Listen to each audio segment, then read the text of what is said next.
Meditating 20 minutes a day is not enough. It's an excellent start, but the first thing my monk teacher told me, and something he repeated many, many, many times over the 5 years that I spent studying with him, was that if something good is going on during meditation, if something bad has stopped going on during meditation, then we want that something good to continue after the meditation, or we want that something bad to continue to not continue after the meditation. And there's a very simple hack that I can give you for making your entire life a meditation.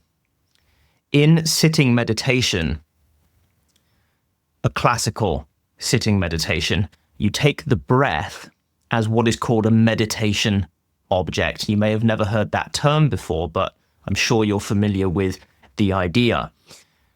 You return to the breath. You pay attention to the breath. Then you catch the mind wandering, and again you return to the breath. This is meditation 101. But the breath is not the only meditation object that is used in sitting meditation. From the breath, we graduate, in a sense, to examining the whole body. You may have heard of body scan meditation. But then we go to feelings, more like emotional tones. Then we go to thoughts. Then we go to examining the basis of reality itself. This can all happen in sitting meditation. Well, if we can use all of those different meditation objects during sitting meditation, why not when we're out and about in the world? We can talk about a hierarchy of difficulty here. The reason that we typically begin with a sitting practice is because it creates a distraction-free environment for you to run your investigation on these things, for you to train your mind, in a way of speaking. But this doesn't have to be your entire practice.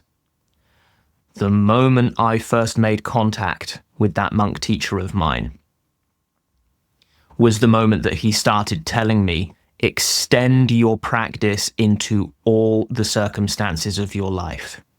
The simplest way I can illustrate this for you is, if you've had even the tiniest success using the breath in meditation, you can use the breath in any circumstance. So say you're encountering that annoying colleague at work and they're pressing all your buttons, or maybe it's your boss. Well, you don't have to pay attention to everything that you find annoying about that colleague. You can just be paying attention to your breath. Now you may think, oh, but what if I glaze over and I'm just staring at this person like a zombie? Don't worry. I've never heard of that happening. And I've spoken to thousands of people about not just meditation practice, but mindfulness practice, moment-to-moment mindfulness that is practiced in any and all circumstances. It may be difficult at first for you to both be present in the conversation and maintain awareness of your breath. In the end, you don't have to use the breath. In the end, you can use your annoying colleague as a meditation object.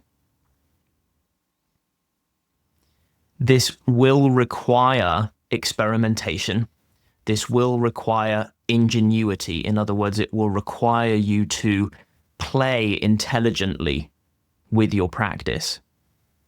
What can you manage? What can you take as a meditation object today? Maybe you're heading into some difficult situation and there's a knot in your stomach. Can you take that knot as a meditation object? Look right at it.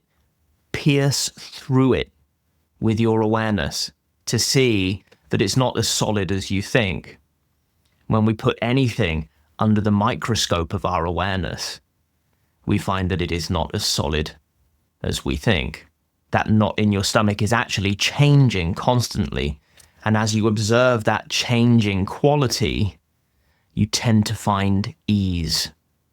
or at the very least, you tend not to be putting more fuel on the fire of that anxiety, because you're simply resting with that sensation as it is, no longer telling stories that perpetuate it. You're not thinking about that future circumstance. Say you're on the bus and you're heading toward this challenging situation. You're not thinking about the situation anymore. You're thinking about the sensations that are present right now. In this way, though the fire of anxiety may still burn, you're not throwing more fuel on that fire. So this is my recommendation to you, my encouragement for today. Make everything a meditation. Pay attention to what is going on right now. Whatever that is, of course, the breath is always going on right now. And so we use the breath as this stable meditation object. There is at least one meditation object that's even more stable, but we won't go there for now. The breath is useful as a crutch, in a sense. It's always around. Everybody has the breath to work with. And of course, it's free, no charge. So you can use the breath for support in this way. No matter what is going on in the world, you can choose to pay attention to your breath instead. In so doing, you dissolve the boundary between meditation and non-meditation, and you win. If you try this, I would love to hear how it goes for you. Please drop me a comment. Let me know, where are you in this whole picture? Have you never meditated before? Is this all new to you? Have you done sitting practice, but found that whatever is good about it fades after the practice?